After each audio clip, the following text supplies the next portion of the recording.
Hello, friends. I'm happy to see all of you here today. This is actually exactly what I say to the people who visit us at the La Crosse Public Library. And I say it because I mean it. The children who come into our library are my friends in that I care about their needs and their futures. I want them to be happy and successful. I hope that they'll find great books, or a movie that delights them, or the solution to a tricky problem. Libraries in general have this wonderful reputation of really caring about our communities. We put out mission statements and statements of purpose that say that we connect our community to the broader world. We engage minds. We create lifelong learners. And these ideals are really important to us as libraries because we know the power they have to create a better world, a more connected world, a more engaged and empathetic world. Books have power, information has power, and for the powerless in our communities, being able to connect to that is even more important.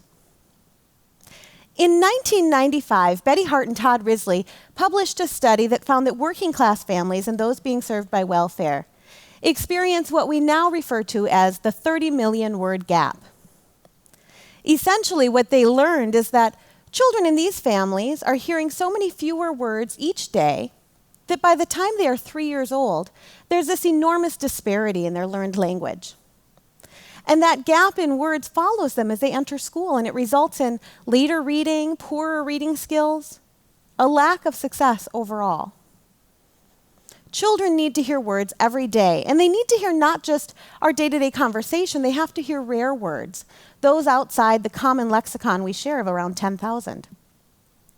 Luckily, children's books offer 3 times the rare words of television, movies, and conversation, even between college graduates. I'm going to read you a short snippet from a children's book by one of our favorite authors in the children's room, Carle. Some of you might know his work, The Very Hungry Caterpillar. But this is from Slowly, Slowly, Slowly, said the sloth. Finally, the sloth replied, "It is true that I am slow, quiet, and boring. I am lackadaisical. I dawdle and I dilly-dally. I am also unflappable, languid, stoic, impassive, sluggish, lethargic, placid, calm, mellow, laid back, and, well, slothful. I am relaxed and tranquil, and I like to live in peace. But I am not lazy." Then the sloth yawned and said, "That's just how I am. I like to do things slowly, slowly, slowly." So you can see from this very brief example from one book in our library how Carle used 20 different words to get the same idea across to children. Now we know that a lot of the families visiting us at the library, a lot of our friends, are struggling financially. We know that some of them are living in poverty and don't have enough to eat or anywhere safe to live. We know that our friend James, who comes in after school and is staying at a local shelter, isn't reading at grade level and has probably never read at grade level. We know we have that 30 million word gap and a corresponding achievement gap by the time kids enter the 3rd grade, both of which directly correlate to income level. So what's the responsibility of libraries in addressing these gaps? How can we help our friends be more successful, more educated, and someday better global citizens? It starts with ensuring free and equitable access to everything libraries offer them. Books level the playing field by exposing children of every socioeconomic background to words. At the library, we provide programs that are based on the 5 tenets of early literacy: playing, singing, talking, reading, and writing.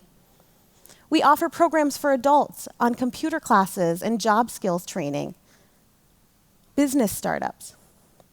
We do all of this great work for our community members, and at the same time, we counteract it by charging fines and fees of our patrons. Today in La Crosse, 10,000 of our users are unable to check out library materials because of fines and fees. If we narrow in on our neighborhoods experiencing the most poverty, those where 82% of the student body is considered economically disadvantaged, the number rises to 23% of the neighborhood. And these are local numbers, it's true, but they hold true nationwide. In libraries across the country that charge fines, the poorest neighborhoods have the most number of people blocked from use. In fact, the Colorado State Library was so worried about this, they published a white paper, and they stated unequivocally that it's the fear of fines that keeps poor families out of libraries. A colleague of mine took a ride in a Lyft in Atlanta last year, and he started chatting with his driver about libraries, as we do. And she told him she grew up visiting her local library. She loved it. But now that she's a parent with 3 children of her own, there's no way she would allow them to get a library card because of the strict deadlines libraries impose. She said it would be like another credit card that I can't pay. Meanwhile, when other libraries have experimented with eliminating fines, like one in San Rafael that took away children's fines, they had a 126% increase in child card applications within the first few months. When people aren't afraid of the fines they might accrue, they line up to access what we have to offer. So what are we telling people then? We have these 2 disparate ideas.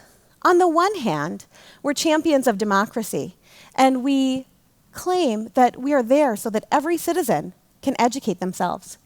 We're advocates for the power early literacy has to reduce that achievement gap and eliminate the word gap. We tell people we're here to help you. On the other hand, if you're struggling financially and you make a mistake, the kind of mistake that anyone in this room could make, your tote bag that belongs to the library sits by your back door for a couple of weeks longer than it should. You lose a CD. You spill your coffee on a book. Suddenly, we're not here for you so much anymore because if that happens, we're going to make you pay for it. And if you can't pay for it, you're out of luck. Now, I'm going to tell you a secret. You might have seen it. I have been a librarian for a lot of years, and in the past few years, I myself have paid over $500 in late fines. Now, you might wonder why. I mean, I'm there every day, and I certainly know how the system works. But like all of our friends at the library, I am busy. I lose track of things. My house is sometimes messy, and I have lost a DVD or 2 under the sofa. And I have been fortunate enough to be able to pay that $500 over the last several years, if not happily. I at least had the means to do it. So is that fair and equitable service if some of us can pay our fines and continue to operate as we always have, and others of us make one mistake and no longer are welcome back? It's simply not. Now, why would we continue to operate under a model that hurts our most vulnerable patrons the most? There are reasons. There are reasons like responsibility. There are some libraries that really feel that it's our job to teach people responsibility. And they haven't figured out that there might be ways to do that that don't equate to dollars. There's also this idea that we share the resources collectively in a community, and so we have to take turns. If I keep my My Little Pony movie for too long and somebody else wants to watch it, it's not fair. And then there's the money. Community members often love their libraries, and they don't want us to not be able to sustain the services we offer. Luckily, we can address all of these things in a variety of ways without scaring away our most vulnerable populations. Some libraries have gone to a Netflix model. You might be familiar with this. You check things out. When you're done with them, you return them. If you don't return them, you can't check more things out. But once you do, it's all forgiven. It's fine. You can check out again. Others continue to charge fines, but they want to offer alternatives to their library patrons. And so they do things like food for fines, where you bring in canned goods, or read away your fines, where you can read off your fines. There's even another library in Wisconsin that offers scratch-off tickets at their counter, so you can scratch off and get 10% off or 20% off your fines that day. And there are Amnesty Days. One day a year, you bring back your late materials, and all is forgiven. There was a library in San Francisco that did an Amnesty Day last year, and they welcomed back 5,000 users who had been blocked. That same day, they received more than 700,000 items that were overdue. Among them was one book that was 100 years overdue. So I know that sounds ridiculous, but I experience that people will stay away from the library rather than face the authority of the librarian when they have late items. As Michael might have mentioned, I've been a librarian for 15 years, and my mom hasn't been in a library in decades because when she was young, she lost a book. So these are great baby steps, but they don't go far enough because they make people jump through hoops. They have to come on the right days at the right times. They might have to have extra food to share. They want to read away their fines, they need to be literate. If we want people to use the library again, we should just get rid of fines altogether. Now, you might think I've forgotten that money piece where we need to finance libraries, right? But there's a couple of things to consider when we think about how fines function in library budgets. The first is that fines have never been a stable source of revenue. They've always fluctuated. And in fact, they've continued to go down over the last few decades. When the recession hit especially, people's ability to pay was hit as well. So for a lot of those 10,000 friends that we've got at the library that aren't able to use it, they might never be able to pay us. When we talk about eliminating their fines, we're not losing money so much as the idea of money. And thirdly, you might be surprised to know fines on average nationally are about 1.5% of a library's operating budget. Now that can still be a lot of money. If you're looking at a large library or a large library system, the dollar amount can be high, but it's an achievable cut for most libraries to absorb. And finally, and maybe most importantly, fines cost us money to collect. When you start to factor in all of the ways that we collect fines, supplies like mailers that we send out to remind people of their fines, services like collections management services, even telephone and email notifications can cost libraries money. And staff time is a huge cost for libraries, so that our frontline staff is standing there talking to people about their fines, sometimes arguing with people about fines. When we eliminate all of those pieces, if we got rid of fines, we might actually save money in our libraries. Or at the very least, we would be able to reallocate our staff time to pursuits that better fit those missions we talked about. The other thing I want everybody to come away understanding is that fines don't actually work to do what we think they do.